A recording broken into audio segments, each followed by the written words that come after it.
प्यारे बच्चों, पूरे उत्तर प्रदेश में अर्धवार्षिक परीक्षा शुरू हो चुकी है। चाहे वो उत्तर प्रदेश का पूर्वी हिस्सा हो, पश्चिमी हिस्सा हो, उत्तरी हो, दक्षिणी हो, यानी पूरे उत्तर प्रदेश के 75 जिलों में प्राइवेट स्कूल में, सरकारी स्कूल में, अर्ध सरकारी स्कूल में हर जगह पर हाफ ईयरली एग्जामिनेशन शुरू हो गया है। तो मैंने आप लोगों के लिए हाफ ईयरली गेस पेपर नहीं, समझ लो ओरिजिनल पेपर आपके लिए लाया हूँ, क्योंकि जिस मंडल में पेपर छपता है और पेपर बनकर के जिलों में वितरित होता है, जिलों से ब्लॉक लेवल से होते हुए विद्यालयों तक पहुंचता है, इंटर कॉलेजों तक पहुंचता है, सारे के सारे सेट में लाया हूं। तो ये वाला सेट जो स्टूडेंट देख कर जाएंगे, चाहे वो 10th के हों, चाहे 12th के हों, 11th 9th 10th सभी क्लास के लिए मैंने पेपर की व्यवस्था कर दिया है। देखिए, जितने भी बोर्ड हैं माध्यमिक शिक्षा परिषद के, चाहे वो वाराणसी क्षेत्र हो, प्रयागराज का क्षेत्र हो, चाहे गोरखपुर का क्षेत्र हो, चाहे बरेली का हो, चाहे मेरठ का हो, किसी भी क्षेत्रीय कार्यालय से रिलेटेड आपका स्कूल जिला है, आप किसी भी जनपद के हैं, सभी जनपद के लिए मैंने हाफ ईयरली का पेपर ला दिया है। और इसको देख के जाइए, तैयार करके जाइए। ज़रूर 80% क्वेश्चन इसमें से आपके ही पेपर में फंसेंगे, क्योंकि जो क्वेश्चन यहाँ पे सेलेक्ट किया गया है, जो सिलेबस लेकर के बनाया गया है, उसी सिलेबस उन्हीं क्वेश्चन के ठीक हूबहू वही चीज़ आपको एग्ज़ाम में देखने को मिलेगा। तो प्लीज़ आप इस वीडियो को आखिरी तक देखो और कमेंट करके बताओ कि आपको अगला पेपर किस सब्जेक्ट का चाहिए। सामाजिक विज्ञान, भौतिक विज्ञान, रसायन विज्ञान, कला, हिंदी और गणित, जो भी आपको चाहिए सब मैं बताऊंगा। आज मैं इंग्लिश का पेपर दे रहा हूँ आपको, 10th क्लास का। 10th क्लास के लिए ये इंग्लिश का पेपर है। 10th क्लास के लिए ये इंग्लिश का पेपर है, ठीक है। 10th क्लास में इंग्लिश के पेपर में इंस्ट्रक्शन दिया हुआ है कि this question paper is divided into 2 section. यह पेपर 2 भाग में बटा हुआ है। Section A contains multiple choice question, यानी सेक्शन ए में बहुविकल्पी प्रश्न है, and section B contains descriptive answer type question, और सेक्शन बी में विवरण वाले प्रश्न हैं। अब मैं आपको आगे बता रहा हूँ बेटा, यहाँ पे साफ सुथरा लिखा हुआ है कि ऑल क्वेश्चंस आर कंपलसरी, सभी प्रश्न करना अनिवार्य है। अब सेक्शन ए की शुरुआत होता है। सेक्शन ए के जो मैं क्वेश्चन आपको दिखा रहा हूँ, क्वेश्चन का आप एक काम करो, स्क्रीनशॉट ले लो।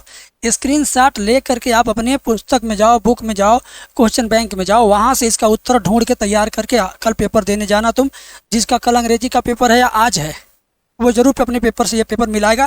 98% क्वेश्चन सेम आपको मिलेंगे, ठीक है। तो यहाँ क्वेश्चन नंबर 1 से 3 तक का कि read the following passage carefully and answer the question that following, choose the correct option, ठीक है। At Shantiniketan classes are held in the open air. The student sit on the ground under the trees and listen to their teachers. They often act plays they have written themselves, and very often they act those written by Rabindranath Tagore, the great poet who founded Shantiniketan. The place fills anyone with peace and quiet. The meaning of the word Shantiniketan is a word of peace. It is one of the best place of learning in India. Many of our greatest leaders were educated at Shantiniketan. ये paragraph आ गया है। रविंद्रनाथ टैगोर, शांति निकेतन, शिक्षा पद्धति, पेड़ के नीचे, खुले में, आसमान के नीचे।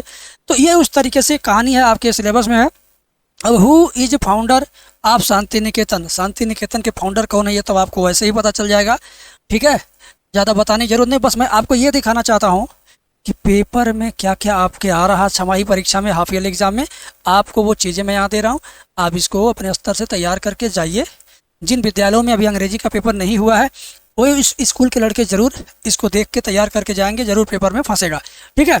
तो दूसरा क्वेश्चन यहाँ, तीसरा यहाँ, चौथा यहाँ, क्या तीसरा क्या, what does the word Shantiniketan mean. Shantiniketan शब्द का अर्थ क्या है। यहाँ 4 विकल्प दिया, चारों में से जो भी सही होगा आप कर लेना। How many kinds of each tense are. How many kinds of each tense are. Tense, प्रत्येक टेंस कितने प्रकार का होता है, 4 प्रकार का, 2 प्रकार का, 3 प्रकार का या 5 प्रकार का। तो आपको पता है ना, हर एक टेंस 4 प्रकार का होता है। प्रेजेंट टेंस भी 4 प्रकार का, पास्ट टेंस भी 4 प्रकार का, और फ्यूचर टेंस भी 4 प्रकार का होता है। फिर the young boy ran away. Identify the adjective.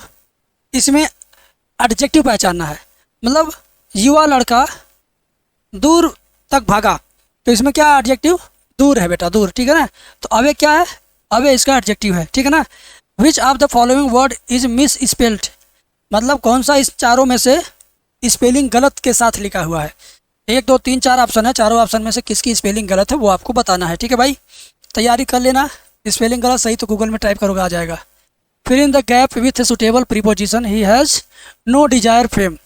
ठीक है मेरे भाई, इसमें आपको प्रीपोजिशन भरना है और प्रीपोजिशन आपको ग्रामर में पढ़ाया गया होगा, देख लेना कि he has no desire for fame, to fame या एट फेम या आप फेम। डिजायर आर फेम लगता है, डिजायर के बाद क्या लगता है, ऑफ लगता है कि फॉर लगता है, ये आप क्लियर कर लेना। नहीं अगर आता है तो आप गूगल में लिखोगे तुरंत तो सही कर देगा। ठीक है ना।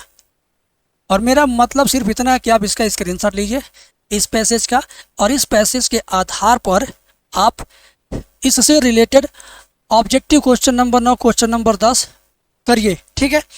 और इन प्रश्नों को अपने बुक में, पुस्तक में, क्वेश्चन बैंक में ढूंढना है, ढूंढ के तैयार करना, तैयार करके पेपर देने जाना है। देखो ये कौन कौन से ज़िले के बच्चों के लिए ज़रा एक बार मैं बता दूं, मैंने लिख रखा है, अगली बार मैं उसमें क्लियर कट करके बता दूंगा ज़िला कौन कौन सा रहेगा। 1 मिनट में जनपद का नाम बता देता हूँ कौन कौन से ज़िले में ये आने वाला है।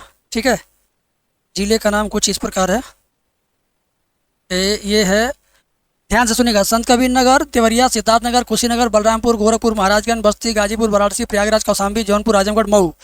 इतने ज़िलों के बच्चे ज़रूर इसको देखेंगे। बाकी जिन ज़िलों का नाम मैंने नहीं लिया है उन ज़िलों में कौन सा पेपर आएगा, किस टाइप का आएगा, उस पर भी वीडियो में जल्द ही 1 2 दिन में या 1 2 टाइम में ज़रूर मैं कर दूंगा, 1 2 वीडियो के बाद। ठीक है। अब यहाँ देखो मेरे भाई, यहाँ देखो, according to Nelson Mandela the greatest wealth of South Africa is, ये एकदम नेशनल, क्या नाम है इसका, नाम है, हाँ, नेल्सन मंडेला वाला चैप्टर आप जब पढ़ोगे तो उससे रिलेटेड आपको ये क्वेश्चन आंसर मिल जाएगा।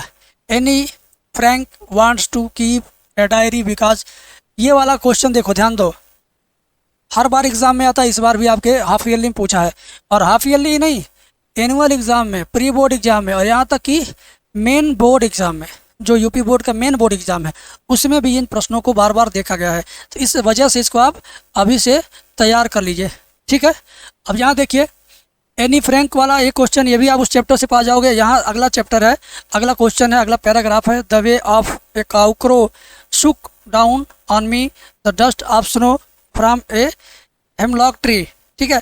तो ये पोएट्री से रिलेटेड है, पोएम से रिलेटेड है, ये पोएम पोएट्री भी आपको पढ़ना है, उससे संबंधित ये प्रश्न उत्तर है, रट के जाना है और एग्जाम में करके आ जाना है। ठीक है। अब देखिए मेरे भाई, 15 नंबर, 16 नंबर, 17 नंबर, 18 नंबर आप स्क्रीनशॉट ले लो। मैं यहाँ पूरा पेपर सॉल्व नहीं कराने वाला हूँ, बस मेरा मोटो ये है कि जल्दी से जल्दी आप पेपर जान जाओ कि कौन कौन सा क्वेश्चन आपके एग्जाम में आ रहा है। आप बस वही याद करके जाओ, वही तैयार करके जाओ और पेपर एकदम बढ़िया से दे करके आओ। ठीक है। आज की वीडियो का यही मकसद है, और मैं पूरा पेपर दिखा दे रहा हूँ, पूरा पेपर दिखा दे रहा हूँ। देखो यहाँ 19 नंबर और 20 नंबर देख लो, 19वां 20वां भी आप स्क्रीनशॉट ले लो, देखना क्या स्क्रीनशॉट ले लो, फिर इन प्रश्नों को अच्छे से तैयार कर लो। ठीक है। और इसके अलावा अब सेक्शन 20 स्टार्ट होता है, सेक्शन 20 स्टार्ट होता है डिस्क्रिप्टिव आंसर। ठीक है। का read the passage carefully and answer the question given below. इस पैसेज को ध्यानपूर्वक पढ़ना है और इनके नीचे जो प्रश्न दिया गया उसका उत्तर देना है। ठीक है। तो ये पैसेज आप पढ़ो और इसके उत्तर की तलाश करो। क्वेश्चन क्या है, how can you say that life is not like a straight line. आप कैसे कह सकते हैं कि जीवन एक सीधी रेखा की तरह नहीं है, सरल रेखा की तरह नहीं है। ये आपका 2 नंबर में आएगा, ये आपका 2 नंबर में आएगा।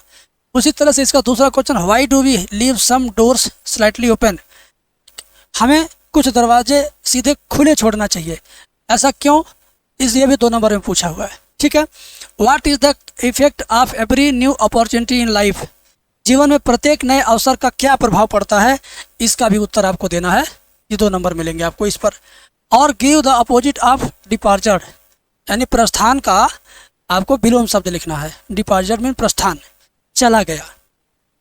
इसका उल्टा क्या होगा, आगमन यानी आ गया, आगमन यानी अराइवल होगा। मैंने आपको वैसे ही बता दिया, वैसे मैं अंग्रेजी का मास्टर नहीं हूँ, मैथ का मास्टर। मैथ का जब पेपर बताऊंगा दिखाऊंगा तब देखना आपको पूरा, हम आपको हिंट दे देंगे।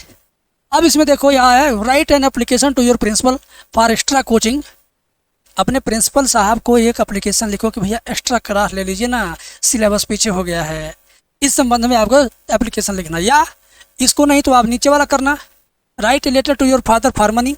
आप अपने पिता को एक चिट्ठी लिखो जिसमें आप पैसे मांग रहे हो, अपने पिता को पैसों के लिए एक चिट्ठी लिखो कि भाई मुझे पैसा चाहिए, किताब कापी खरीदना है, जूता मोजा खरीदना है। 23वां क्वेश्चन, राइट एन ऐसे in about 80 to 100 word an Indian farmer, भारतीय किसान पर आपको एक ऐसे लिखना है, निबंध लिखना है। तो मैं बताता हूँ, आप भारतीय किसान पर तो तैयार कर लेना, साइंस पर भी तैयार कर लेना है, ठीक है। कंप्यूटर पर भी आप क्या करना, तैयार कर लेना, कंप्यूटर पर भी, ठीक है ना। कंप्यूटर पे, साइंस पे और भारतीय किसान पे, बस इन तीनों तैयार कर लोगे, तुम्हारा फिक्स है छमाही एग्जाम में नंबर बेस्ट आएगा, ठीक है। इसके अलावा 24वां क्वेश्चन का, री right the following by changing into indirect speech. Direct speech और इनडायरेक्ट स्पीच ये ग्रामर का पोर्शन है, ग्रामर के पोर्शन से आपको यहाँ लिखना, लिखा he said India become independent in 1947। उसने कहा कि भारत 1947 में आज़ाद हो गया। अब इसका इनडायरेक्ट स्पीच लिखना आपको, तो he told that India became independent in 1947। इसका टेंस नहीं बदलेगा क्योंकि ये सार्वभौमिक सत्य है, समझ गए, ये यूनिवर्सल ट्रूथ है। अगला है बी वाला, change the following into passive voice, इसको पैसिव वॉइस में बदलना है। The hunter shoot the tiger, शिकारी ने चीता को मार गिराया। The tiger was hunted by, न the tiger was shooted by the hunter, बस हो गया ये भी। पंक्चुएट द फॉलोइंग, इसमें से आपको कैपिटल लेटर, स्मॉल लेटर, कामा, फुल स्टॉप, ये सब का ध्यान देते हुए इसको पंक्चुएशन में बदलना है, ठीक है ना। तो ये वाला ग्रामर पोर्शन मेरा बहुत बढ़िया, मैं आपको बता देना चाहूँगा कि लखनऊ का यल कैपिटल रहेगा, Lucknow the capital of Uttar Pradesh. Lucknow के बाद कामा लगेगा, लखनऊ का यल कैपिटल लेटर होगा, Lucknow the capital of Uttar Pradesh का यू कैपिटल, प्रदेश का P capital, is also a city of historical importance, यहाँ पर फुल स्टॉप, समझ गए। ये बहुत अच्छा क्वेश्चन था। इसके अलावा और क्या आया है, ट्रांसलेशन आ गया, translate the following into English. Translation पिछले बार जो छमाही का पेपर मैंने बनाया था, पूरा का पूरा पेपर फंस गया था, बच्चे वही पेपर गए, वही पेपर उनके पेपर में आ गया। बच्चों ने कमेंट किया सर आपका बताया हुआ पेपर हुबहू एग्जाम में आ गया। तो जिन जिन जिलों का नाम मैंने लिया उस जिले के बच्चे जरूर देखेंगे। बाकी जो जिले बचे हैं पश्चिमी उत्तर प्रदेश के, जैसे झांसी, जालौन, उरई, एटा है, उन्नाव, इन सब के लिए हम अलग से वीडियो बनाएंगे। शाहजहाँपुर, लखीमपुर जो भी है तो उनके लिए बनाएंगे, इंतजार करना। जून का महीना था, गर्मी अपने चरम पर थी, सुबह से लेकर शाम तक गर्म हवाएं चलती थी, प्रत्येक व्यक्ति प्रातः जल्दी से जल्दी अपने दिन का काम समाप्त कर लेना चाहता था। इतना बढ़िया ट्रांसलेशन है, इसको ट्रांसलेट करना अंग्रेजी में, गूगल पे जा करके एक लाइन लिख के पेस्ट कर देना, ट्रांसलेट कर देगा, तुम उसको समझ लेना, समझने के बाद एग्जाम में जाके उसी तरह लिख देना, बात खत्म। आंसर द फॉलोइंग 30 से 40 वर्ड, प्रत्येक का उत्तर 30-40 शब्द में देना है। Why was Nelson Mandela changed into a bold man, और what was Lencho's problem and what was his only hope. Answer the following in 60 words, describe how the young क्या seagull made his maiden fight, why did Anne Frank maintain a diary, Anne Frank एक diary क्यों maintain करती थी, इस पर भी आपको लिखना है। और यहाँ भी 30 से 40 वर्ड में वही चीज़ है, डिस्क्राइब योर यंग, यहाँ तक मैंने बता दिया। यहाँ देखो, right 4 lines from any poem prescribed in your syllabus, do not copy the line given in the question paper, मतलब 4 लाइन की कविता दो जो आपके सिलेबस में है, इस प्रश्न पत्र में आए हुए कविता को नहीं लिखना है। 4 लाइन का पोएम किसको नहीं आता है। Right central idea of one of the following poem, इसमें से डस्ट ऑफ स्नो या फायर एंड आइस, इन दोनों में से किसी एक का आपको सेंट्रल आइडिया लिखना है भैया। सेंट्रल आइडिया का नंबर धड़ाधड़ 3 नंबर है, ठीक है ना। और फिर what was Anil doing when the thief met him, अच्छा उत्तर लिखना कि अनिल ने क्या किया जब चोर उससे मिला। Answer the following in about 60 word, ये 60 वर्ड का। Right the character sketch of Anil, Anil का चरित्र चित्रण कीजिए, अनिल का चाल चलन कैसा था लिखिए, अंग्रेजी में लिखिए और नंबर लीजिए। तो बेटा इस तरह से 70 में 70 नंबर आपके फिक्स होंगे। अब जो मैंने पेपर बताया है ऐसे ही पेपर आप एग्जाम में पाओगे, इस बात की मैं जिम्मेदारी लेता हूँ। आंसर द फॉलोइंग 30 से 40 वर्ड इच, वही है ये भी, ठीक है ना। हाँ करेक्टर स्केच यही है, सेम चीज़ें हैं। कहने का मतलब आप ट्रस्ट के साथ एग्जामिनेशन की प्रिपरेशन इन क्वेश्चन के आधार पर कीजिए। पेपर देने जाएंगे 70 से 90% फंस जाएगा, इस बात की जिम्मेदारी मैं लेता हूँ। बाकी आने वाले समय में आपको कौन सा वीडियो चाहिए, शाम तक सुबह तक कौन से सब्जेक्ट का चाहिए, कौन से सब्जेक्ट का पेपर आप देखना चाहते हो, सोल्यूशन के साथ चाहते हो कि सिर्फ पेपर देख लोगे, अपने क्वेश्चन बैंक से या बुक से तैयार कर लोगे, कमेंट करके बताना, ठीक है। मिलते हैं नेक्स्ट वीडियो में।